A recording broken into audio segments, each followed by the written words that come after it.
Hello everyone, welcome back once again to the channel. Now let's begin. To start the process, open any web browser on your device. You can use Google Chrome, Mozilla Firefox, or any browser you prefer. Once your browser is open, go to the search bar at the top and type the name of the website where the SNY tunnel VPN file is available, then tap the search button. After the website finishes loading, look for the menu icon on the screen. This icon is usually represented by 3 horizontal lines in the top corner of the page. Tap on it to open the menu. When the menu appears, find the section related to VPN services and select the option that leads you to the free VPN area. This will take you to the page where different VPN applications are listed.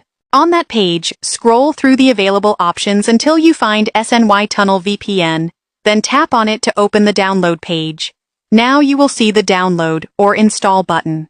Tap on it to begin downloading the application to your device.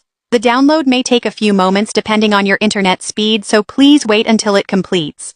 Once the installation is finished, tap the Open button to launch the VPN application. When the app opens, you will need to complete a few simple settings so it works properly. First, tap the Update button located on the screen. A pop-up will appear showing the option to update resources. From the options provided, select Online Update.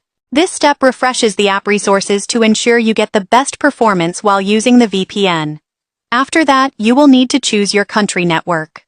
Tap on the network selection box, then use the search bar to search for UDP.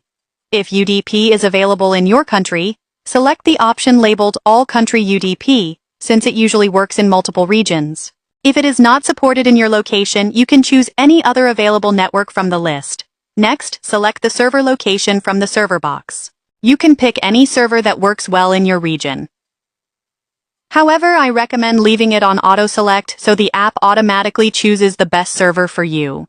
If your connection time runs out while using the VPN, you can extend it by tapping the Add Time button inside the app. Finally, tap the Start button to begin the secure connection. After a few seconds, the VPN will connect successfully,